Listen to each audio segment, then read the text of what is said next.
Great. Well, wonderful to have everyone. Let's get going. Welcome to class. Thank you.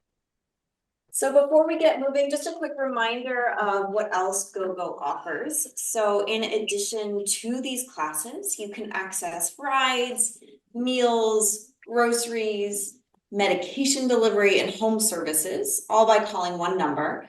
And that phone number is 1-855-464-6872.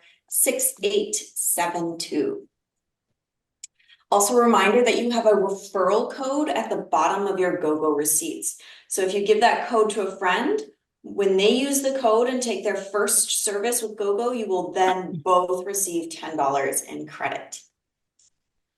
A reminder that we have a Facebook group. So if you ever want to continue any of these conversations online, you can find us on Facebook and we'll share a link in the chat.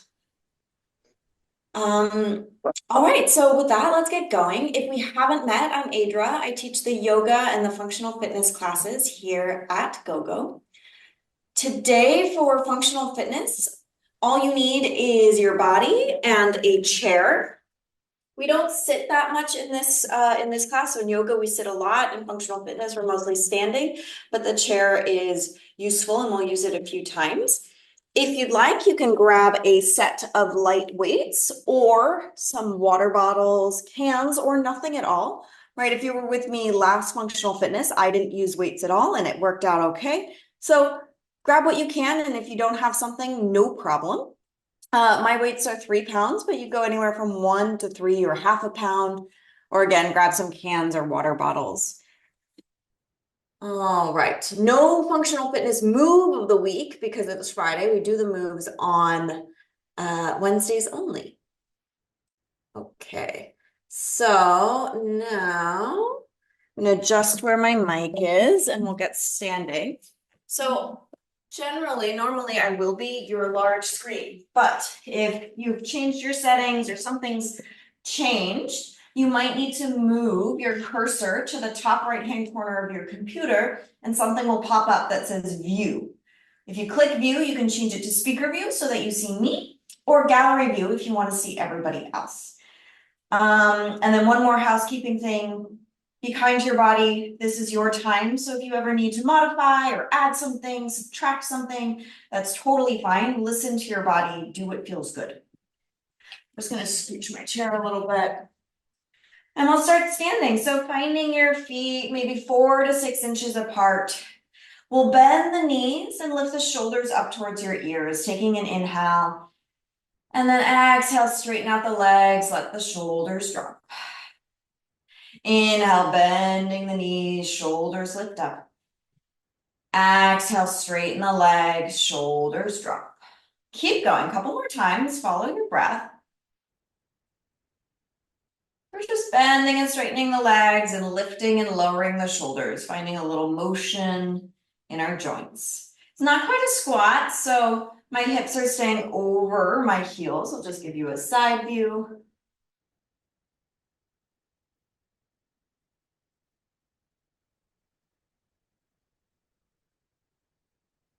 All right, and then standing nice and tall. Let those shoulders stay relaxed. We'll bend just the knees, so just a soft bend in the knees. We'll inhale, open up the arms, lift the chest, stretch the front of the body. We'll hold for 2 breaths here.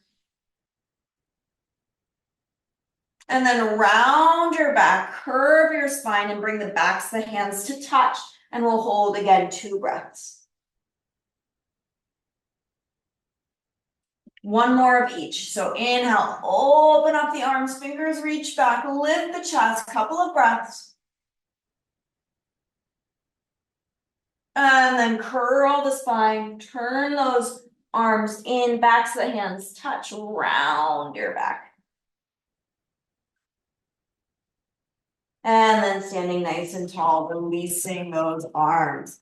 Let's bend to the side. So reaching one arm down your leg, side bend. Pause here for a moment. Take an extra breath.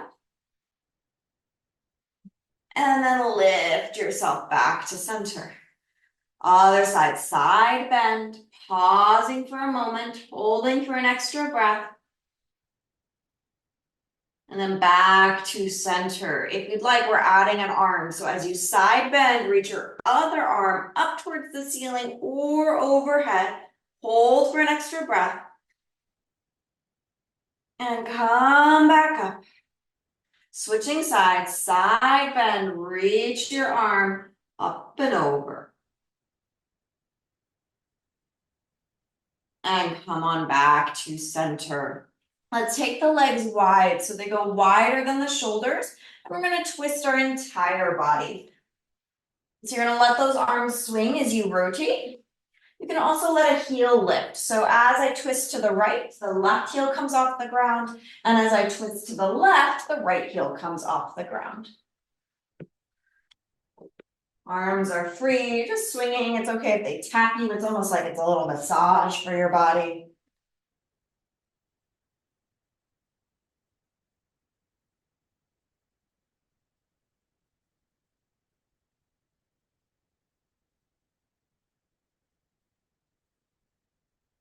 All right, and coming back to center. We're going to break down different portions of a squat, and we'll do different variations of squats. Some squats where we're using more of our quad muscles, so the fronts of the legs, and some squats where we use more of our glutes. For this first squat or few squats, we're just going to feel what's going on, so don't worry too much about your form. We'll take the legs a little wider than the shoulders. Let your toes point forward or just slightly out. I don't want a huge turnout, so either point them forward or just a slight turn out.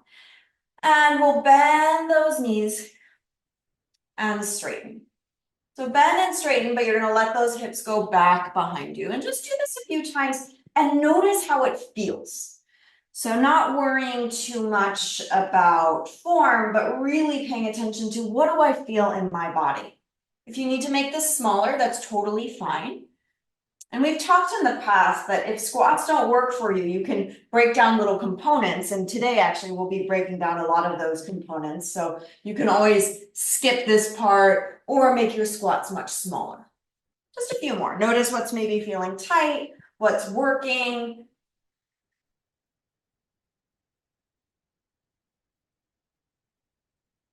All right, and then coming all the way up. Let's make our way behind our chair. If getting behind your chair is hard, find a wall or a table. I'm sideways so you can see. You can keep facing the screen. It's just easier for you to see me from a sideways position for these next exercises. So one of the things that happens when we squat is that we need some ankle flexibility, because part of what's happening when we squat is that knee moves forward. And so we need to be able to have a deep angle here, or sorry, sharp angle at the ankle. And so part of how we can do that is first through some calf stretching. So we'll step the right leg back behind us. Take it back anywhere from 1 to 3 feet behind you. It really depends on the length of the leg. I like to keep it relatively small, so maybe like 1.5 foot distance, but I'm not very tall. So find what works for you. All 10 toes face forward, and then you'll bend that front knee. As you bend that front knee, you're pushing your back heel down into the ground. So we're getting that calf stretch, but we're also working on that angle at the ankle. So it's really that back leg that we're working on.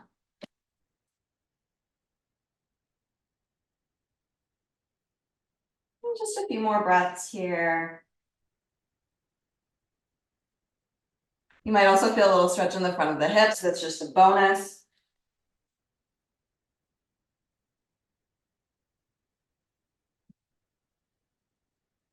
Then I want you to think about that back knee. Bend your back knee just a little bit. It's going to be very small. So here I'll show my leg is straight.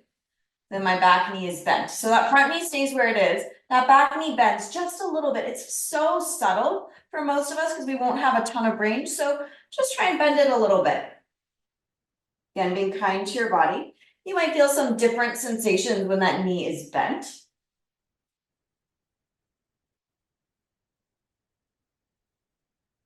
All right, and then let's step that foot forward. Woo, shake it off. And we'll step our other leg back. So left foot steps back anywhere from 1 to 3 feet. All 10 toes face forward.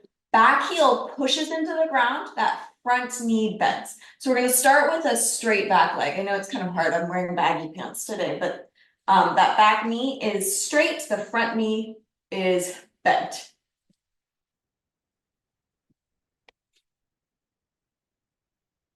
And breathing there, noticing what you're feeling. So we're really prepping those ankles and calves and shins for our squat.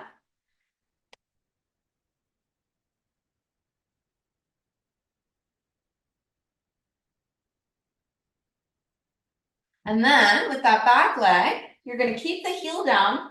So heel does not come off the ground and then try and bend that back knee. It might not bend a lot and that's totally fine. So my leg is straight here and then my knee is bent and I'm keeping it bent. That front leg doesn't change.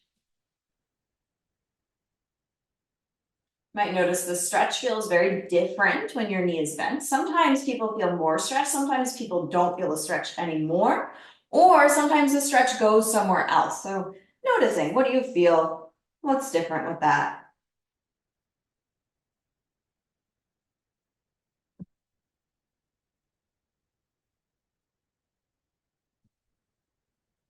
All right, and then coming up, shake it off.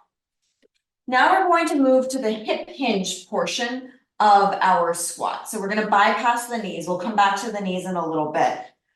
So when we do a squat, our hips hinge, right? So there's an angle here that's happening from the pelvis is rolling over our thighs. So we're going to work on that without involving the knees. If you'd like, you can grab your weights for this.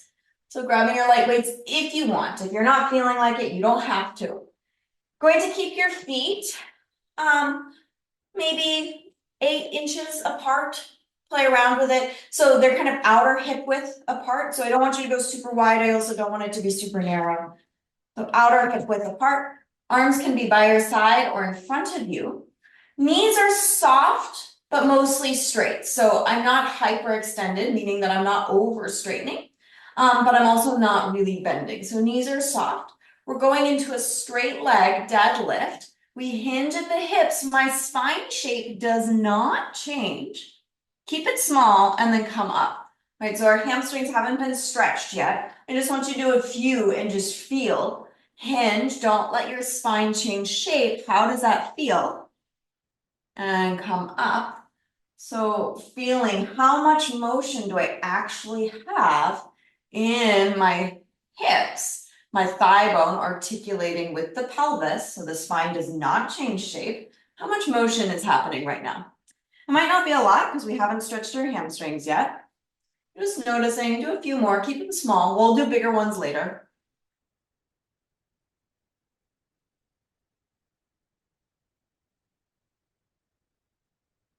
So maybe 2 more.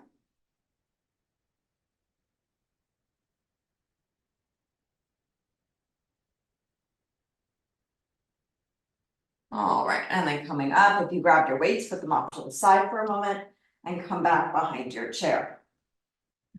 Holding on to your chair, we'll step the right leg back. Again, 1 to 3 feet behind you. So 1 to 3 feet behind you, but this time we have 2 straight legs. So legs will stay straight and we'll hinge forward, bending those elbows. Now I really want you to be honest with yourself here. As you hinge forward, don't change the shape of your spine because I really want to get pure hamstring stretching. So our hamstrings attach at our sit bone, so that's a bone on our pelvis and our bum. It's that hard bone that when you sit, you might be able to feel it. And that's to the back of the knee. So we really want to separate or create more distance between the back of the knee and your sit bone. And one of the ways that you do that is keeping that really nice neutral spine, or even thinking about trying to reach your tail towards the sky. So I'm going to show you what we're avoiding. We don't want to be curling and rounding the back because as I round my spine here, I lose the hamstring stretch because my tail is tucked under and my sit bone is getting closer to the back of the knee. Whereas if I reach my tail towards the ceiling and keep a neutral spine, my sit bone is moving away from the back of the knee. Couple more breaths.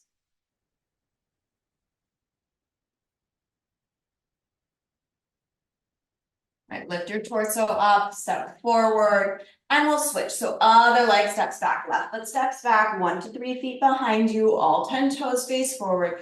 We have 2 straight legs. Same thing, we're hinging from the hips. So it's that pelvis rolling over your thigh bone. So your pelvis is moving over that thigh bone. Maybe next week I'll pull out my pelvic model and show you. I don't have it right here with me, so we'll skip that for today. So again, you want to make sure that that sit bone, that hard bone in your bum, is moving away from the back of the knee. So instead of letting that tail tuck under, because when we let the tail tuck under, it feels like we can go further down, but we're really not getting a full stretch of the hamstrings. Whereas if we keep that sit bone away from the back of the knee, keep the spine long, then we get more stretch. And same with the knee being straight. If your knee is straight, you get more stretch. If your knee is bent, you might feel as though you can go deeper. But again, we're moving that attachment point. Nice, smooth breath, a few more.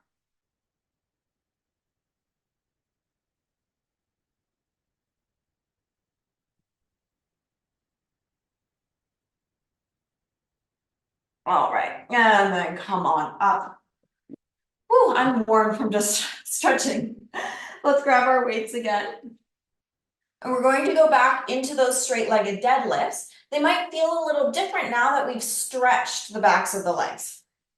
I'll give a side view again. All 10 toes face forward, feet are kind of outer hip distance apart, arms can be ahead of you or next to you. And we're hinging at the hips. So spine stays long, there's no rounding of the back.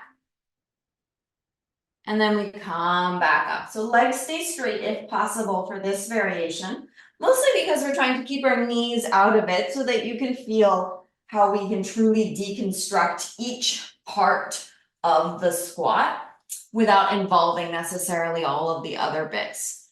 And this is a nice thing for you to play with if you go, oh, I can't do squats. Well, there are a lot of other things that you can do that move some of the other joints in the body that are moving when you're doing a squat.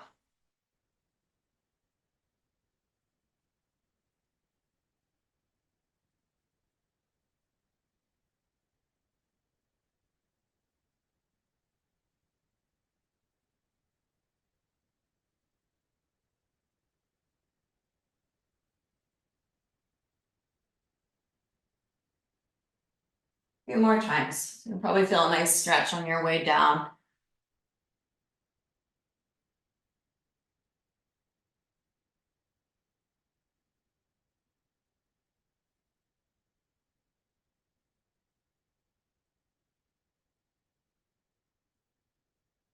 Right, and coming up. We're gonna go to do 2 exercises for our knee motion. Our first one's going to be seated in our chair. So put the weights off to the side and find your seat.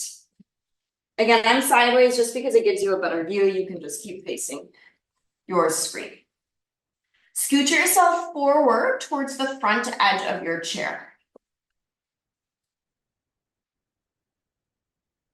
We're going to try and keep our spine and our torso still and find mostly just motion in our leg or in our knee. Let's start with the right leg. So lifting that right knee just an inch up so that the foot floats off the ground. Keeping that knee lifted, we straighten the leg and bend. Straighten and bend. Let's do this with a flexed foot. So with a dorsiflexion, so that means those toes are sort of facing towards the ceiling when your leg is straight. So we're working these quad muscles here as you straighten and bend. And what's nice here is you can get that straighten and bending motion without load. So sometimes squats can be uncomfortable or painful when we're standing because we have the load of our entire body being held while that joint is moving. And so this is an alternative to work these quad muscles without too much weight. All right, let's let that right leg go. Relax. Whew, hopefully you felt that. I did. Now we lift our left knee up just a few inches or an inch or so that that thigh is slightly lifted and the foot is off the ground. Foot is in that dorsiflexed position. So that's when that leg is straight. The toes are facing up to the ceiling. And bend. Straighten and bend.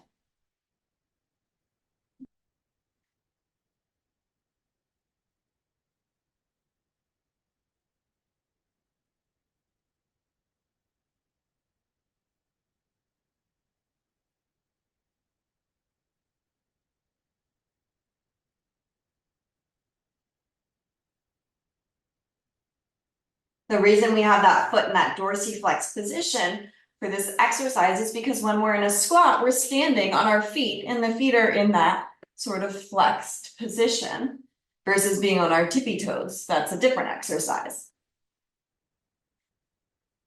Great, and release. Relax, shake it off. Since we're seated, we'll do a brief core exercise that allows us to do a little hip hinging from seated before we stand up and do one more knee motion before redoing the squats. Okay, so from your seated position, make sure you're forward towards the front of the chair. So there's plenty of room between your back and the backrest.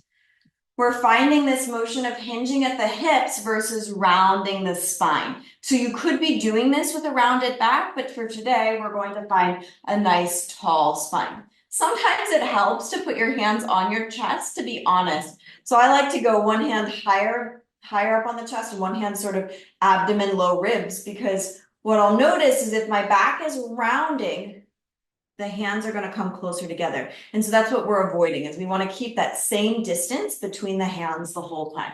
You don't have to put your hands there. It's just helpful for me, so maybe it's helpful for you. We hinge back, so that hinge is happening at the hips. So it's that pelvis rolling away, well, not away, but rolling around the thigh bones, and then come on back up. So the spine does not change shape. Let's add some breath. Inhale, lean back. Exhale, come back up. Inhale on your way back. Exhale, come on up. So you'll feel maybe those hip flexors are working. Your core is working, mostly to keep everything still. So the core is really trying to stabilize.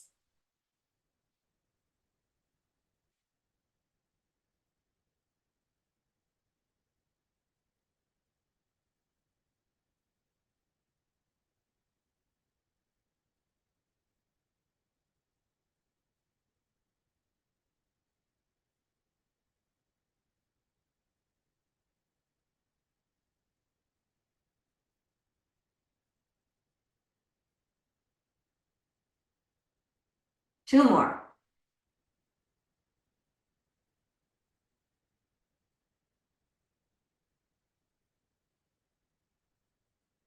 Great. And then coming back up to stand. One more exercise that moves the knees before we put our squat back together. This is helpful to be behind your chair or grabbing a hold of the wall, just because there's a little bit of balance involved in this, and the goal is not necessarily balance, but it's to find that motion in the knee and work the back of the leg. So this is really a hamstring exercise, but it finds that motion in the knee. So standing firmly on your left leg, holding onto your chair or wall, we bend the right knee, bringing that right foot behind you. Pause for a moment and make sure your knees are next to each other. So you don't want that right knee out to the side. You also don't want that right knee way forward. You want the knees right next to each other. From that position, I want you to let your tail get heavy. It's like your tailbone is dropping just a little bit.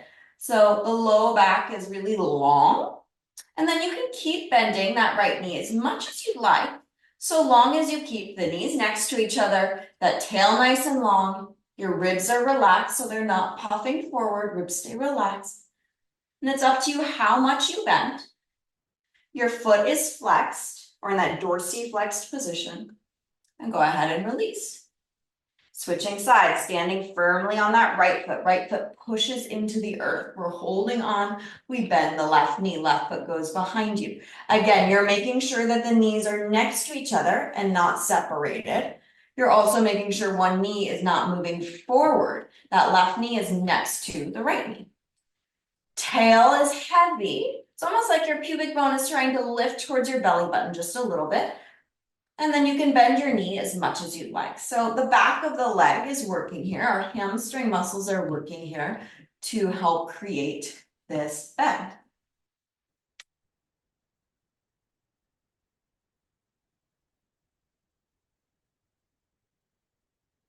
And release. We'll do one more time each side. So weight goes into your left foot. We bend the right knee. Right foot goes behind you. Knees are next to each other. That's number one. Tail is relaxed, so I don't want it to look like a back bend. Otherwise, you're not going to feel the muscles in the back of the leg.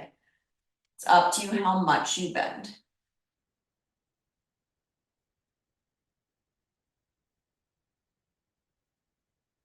All right, release.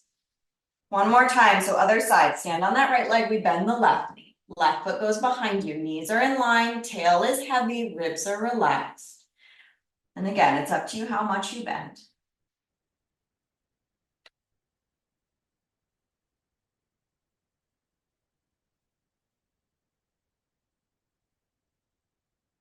And release, shake it off. All right, so we're gonna go back to doing our full squats. If you'd like, this time grab your weights. So earlier we did it without your weights. This time, if you'd like, grab your weights. We've sort of gotten lots of motion, not sort of, we've gotten lots of motion in those joints that are involved in our squat. Weights come in front of your chest if you are using them.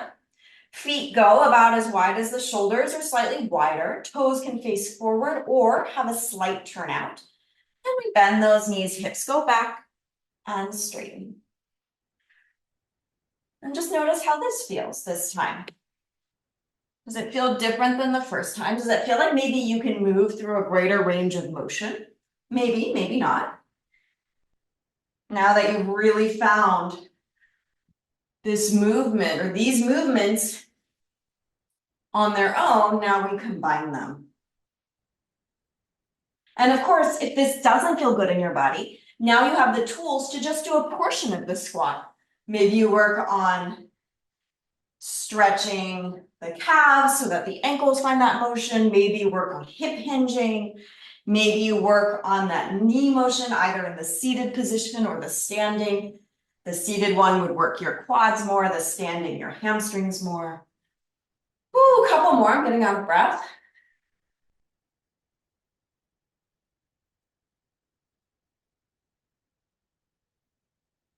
All right, next time you're standing all the way up, stay up. Whew. Release those arms, shake out those legs. You're gonna keep holding onto those weights. And we'll do some bicep curls. Let's let those palms turn to face forward. And then we bend the elbows, hands come towards the shoulders, and then we straighten. So going through your full range of motion. As you're doing this, your torso is not moving. That upper arm is staying relatively still, so I'm not swinging. That upper arm stays in its position as it's the lower arm or the forearm that's making the motion. Because it can be, if you start to swing the upper arm, you're using a lot of momentum, which is not bad, but then you probably won't feel as much muscular effort. Whereas if you keep the upper arm nice and still, feel a little more effort. You can also start to imagine that you're lifting and lowering something really, really heavy, much heavier than your weights. If you think about that, then you'll feel even more muscular effort, and that might also help you slow down.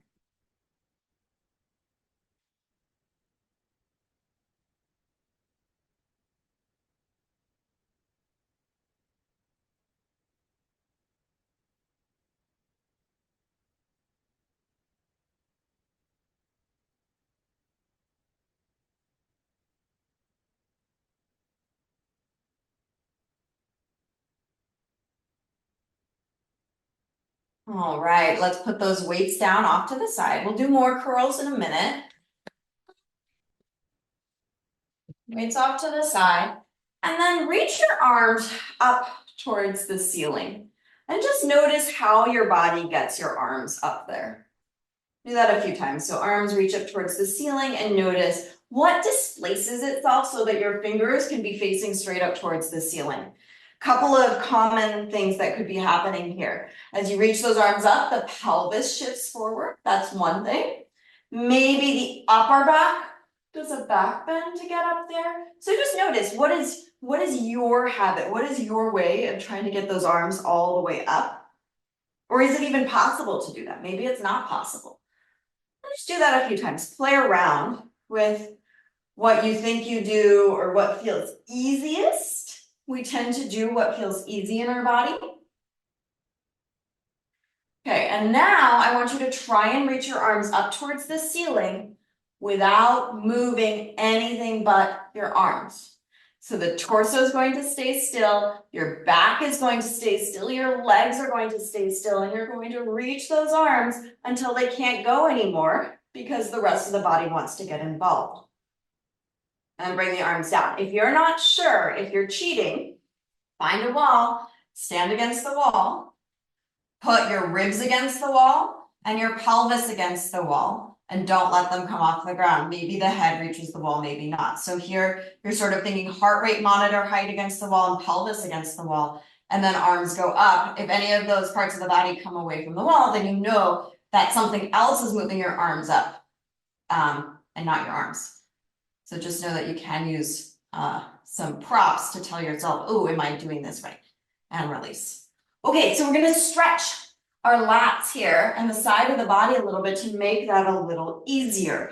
So hands find your chair or table, or if you go on the wall, you're just gonna take your arms maybe waist height on the wall, and then walk your feet back and create an upside down L position. So our focus here is the upper body. So if you want, you can bend those knees if that makes this more comfortable for you, or you can keep your legs straight. However, what's important to me is that your spine is neutral. So for most of us, to keep that neutral spine, so to keep the spine from curving into like a Halloween cat position, we have to bend the knees. So for most of us, you'll probably bend those knees with those arms forward, nice and long. And take several deep breaths. If this is too much, then the torso is slightly lifted, just like I'm showing you here. So my torso is lifted, my knees are still bent, my spine is in neutral. Just the angle between my arm and my torso is different from when I'm parallel to the earth. So you find that stretch that works for you. And take several more deep breaths.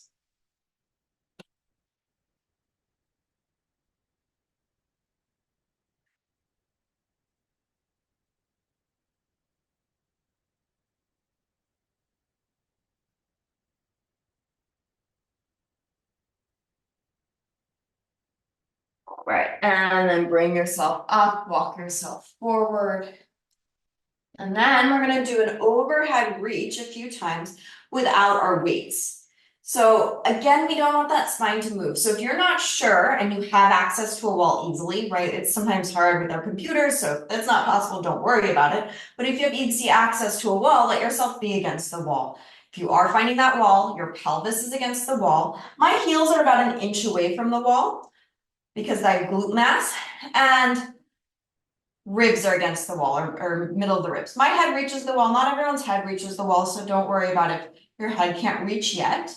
Then we bend the elbows into a cactus-like position. So for most of us, our arms are going to be off of the wall, but the torso is going to be against the wall, or the ribs and the pelvis. Then we straighten the arms towards the ceiling and bend. So we straighten and bend those arms or those elbows without changing the shape of the spine. So if you're finding that, whether you are against the wall or not, that your spine is moving, then reach those arms forward. And I'll give you a side view. So if you find that your spine is moving, then you want to reach your arms forward, because I want you to get that arm motion and not the spine motion or the pelvis motion. What's important is that you reach that edge of getting those arms to move without the spine getting involved. Now, there's nothing wrong per se about getting your arms and your spine moving together. In fact, it's quite natural for us to move our entire body as a unit. But sometimes things get sticky and we end up with back issues because our shoulders aren't doing the work that they should be able to do. And then our spine is taking the brunt of it, all the tiny little bones and muscles in our spine. This should start to get maybe a little bit fatiguing, especially if you're keeping that torso still and truly only moving your arms. A few more.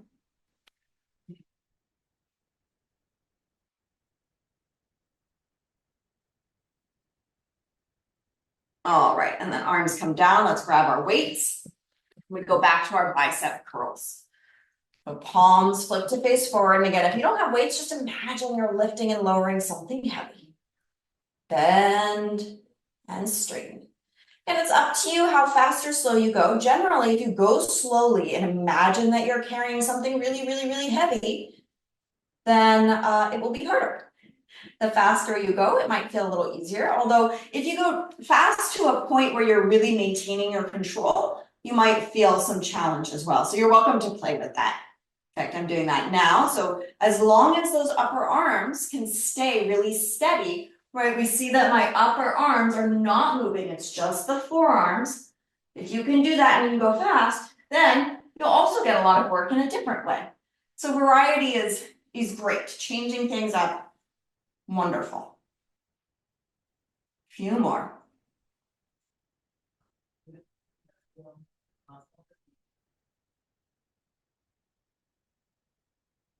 All right, and then let those arms rest. Whew. Shake it off. Now we're doing those overhead presses, but maybe you choose to grab your weights. Remembering that range that you have. So if your range was forward, you're going to keep doing that forward motion or that almost up motion. I want you to maintain whatever motion that you were doing before, where you can keep the integrity of your torso and find that true motion in your arms. So elbows bend with or without weights, palms are facing forward, torso still. Feel free to find that wall if it helps you. And then push the arms towards the ceiling or slightly forward if that's your range of motion, and bend.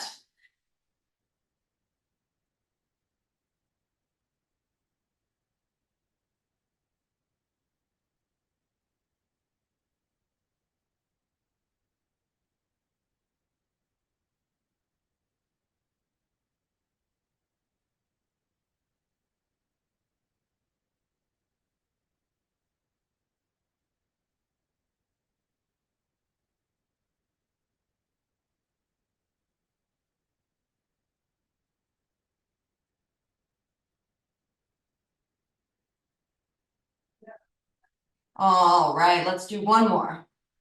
Woo. Let those arms go. Shake it out. Hasn't been a big break, but we're going to go right into them if you can. Bicep curls. Last time. Palms face forward. Bend and straighten those arms. So again, it's up to you. Maybe you do nice and slow and imagining you're carrying something heavy, or maybe you go faster, but maintaining control. What I just want to make sure we avoid is if you're going faster, not doing this. So I'm showing you what not. This is what you don't want to do. We don't want to be swinging the arms to make this happen. We want to keep the arms nice and steady, whether you're going fast or slow.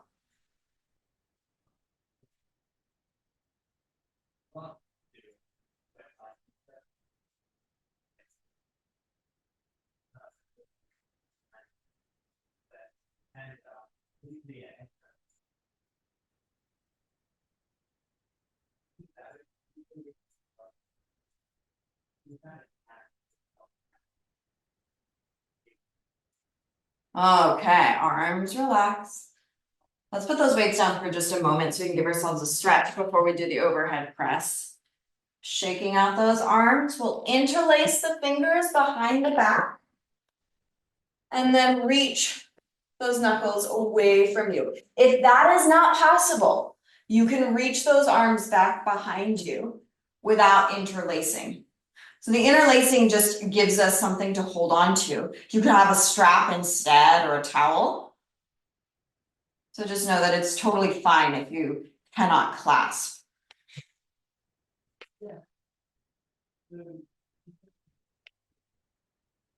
All right, release. Overhead presses, one last time in this context. We are going to combine everything into one big exercise at the end. And that's coming up very soon. So grabbing those weights if you want them. This is challenging though. So if you feel like you want to do this without the weight and really focus on that form, that's totally fine. Use the wall if you want it, or be really honest with yourself what your spine and torso and pelvis are doing.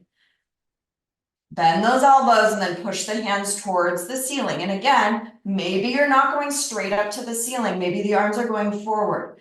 The other thing you might play with is maybe your arms don't straighten all the way, but they're reaching straight up to the ceiling.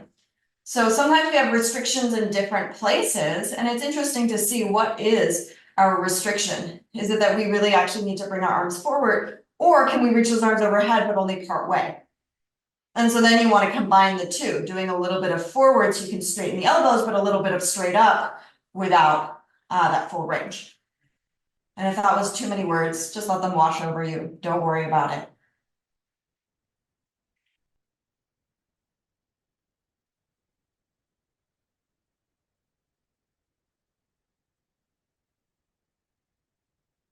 All right, and then lowering those arms. Shake it off. Take a few deep breaths, maybe a few shoulder rolls. So now we're going to combine our squat, our bicep curl, and our overhead press into one exercise. Shoulder rolls go the other way. Just give you a little break. This is the last exercise for today. And then we'll do a stretch or two before I let you go. All right, I need to mentally prepare myself. My arm's still tired. Let's take those legs wide, so a little wider than those shoulders. Toes can face forward or slightly out. We'll bend those knees into the squat. Then we bend our elbows into a bicep curl. It's actually more of a hammer curl in that our palms are facing each other. And then straighten those legs and straighten the arms towards the ceiling. Then we lower everything down. Arms straighten at the bottom of the squat. I'm going slow, we'll go faster in a minute here. We bend the elbows at the squat, start to straighten those legs as you straighten your arms towards the ceiling. I'll back up so you can see my whole body. And then we bend the elbows and lower the arms. Bicep curl or hammer curl, straighten the legs, overhead press, arms lower as you go into your squat. Keep going.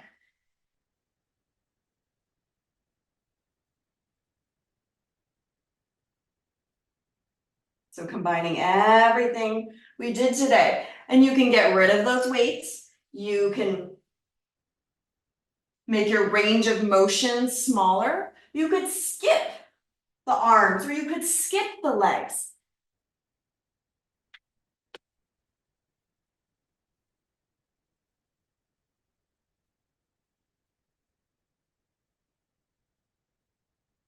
A couple more times.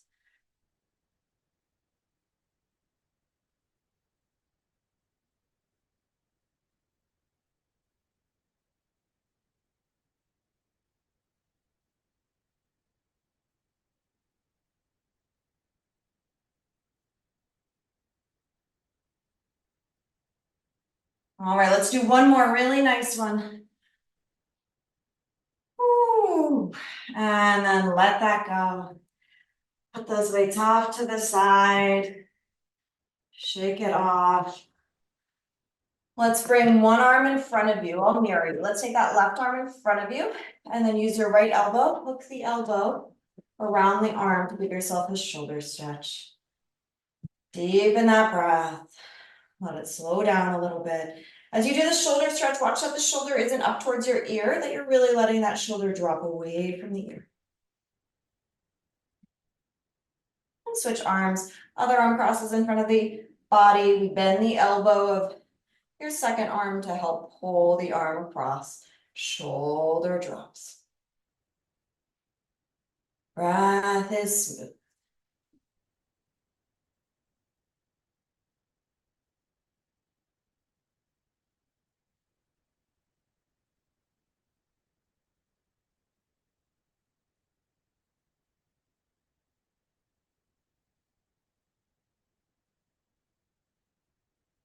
and release. We'll go back to that interlacing finger stretch. So interlace those fingers behind the back and reach those knuckles back. If that does not work for you, you reach those arms back without interlacing.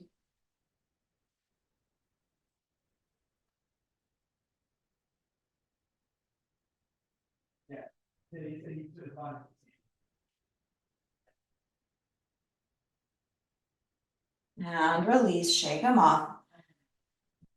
We'll inhale, circle those arms out to the side and then up towards the ceiling, reaching tall. And then going back the way you came, palms flip to face down, exhale, hands lower.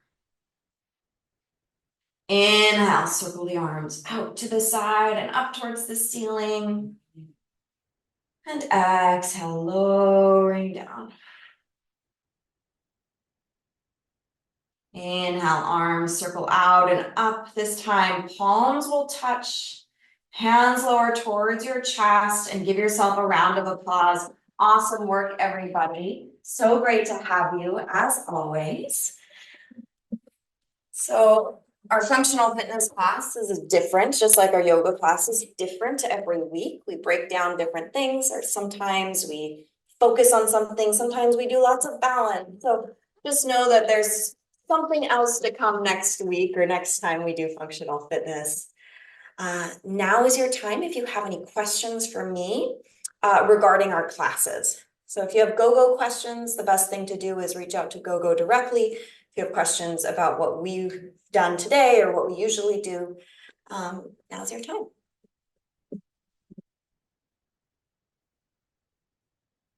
And you can put it in the chat or unmute yourself. Also, if you're ready to pop off, you're welcome to go. Can you hear me now? Yes. Okay. I have a therapist that comes into the house here once a week, and a lot of the exercises that you're doing here, I do through therapy with them. So it does do good. That's awesome. I'm happy to hear that. Yes, especially the wall one, when your heels and your spine up against the wall, the squats and everything. I'm so happy to hear that. It's reinforcing what you're doing in therapy. Well, I have stage 3 fatty liver disease, and I have kidney failure and congested heart failure. And he's been working with me on my breathing, the deep breaths. He does the squats, but the leg raises on the chair, the side to side, tippy toes to the heels, up against the wall, and with your head, spine, and heels, if you can do it, and deep breathe, and then let it out. I mean, it just reminds me so much of the therapy that I'm doing, and I love it. And I want to thank you for your time to bring it to others. Of course. Thank you, Patricia. I'm glad that you're benefiting. Thank you. All right. I think I'll let everyone go. I like to leave a moment of silence in case anyone wants to say anything. Okay. Thanks for the dynamic ski positions you did us today. In fact, you started out like it was Feldenkrais whenever you started the turns to the left and to the right. And I thought, oh no, and then all of a sudden we're in the squats and the bends and things. And then I've got my ski poles. I've got, all my imaginary things or the real things here behind me. So I figured I'd wait until after the exercises that I would. These are brand new Taos, New Mexico ski pictures from last week. The snow came about 2 or 3 feet, so just getting in the mood for it. And so, if people want to think about skiing, even though they may never do it or not want to do it this time in their life, but it's still that what you're teaching is just like floating on the mountain. It's just it's all a positive, Adria. Thank That's you. awesome. Thanks, Ross. Thanks for saying that. And I'm glad you can sort of incorporate it into your ski prep. The other was the Grand Canyon. So if people talking about steps up and down, I I read the stuff about the 45,000 steps from rim to rim going up and down, and then how much they have to lift their feet or actually turn sideways and walk up sideways 1 foot up versus the regular walking situation. And then how many the mule pack trains come through, and when one mule poops, they all poop. So you have to walk through all the stuff. So give you all that earthy stuff while you're doing your exercises. Like, oh, look what I'm doing. Trap, trap, trap, trap. I'm glad Can I I finally made Adria smile. There she goes. She's laughing. Look out. That's great, Ross. Thank you. can I just bring up one thing? The squats, and I never realized it. You should do squats every day because especially when you get older and like myself, we have to squat to sit down in a car, to get out of a car. And it was brought to me through a therapist that we squat all the time. And if we're not used to doing it, it's going to make it harder when you get older. So Yeah. I thought that was kind of important to mention. Yeah, squats are super important. Yes. All right, everybody, I will let you go. Have a wonderful weekend. So good to see you as always. I will hopefully see you on Wednesday for functional fitness again, or Friday. Next Friday is yoga. Okay. Thank you so much. You have a wonderful weekend. Bye-bye. Thank you. Bye, everybody.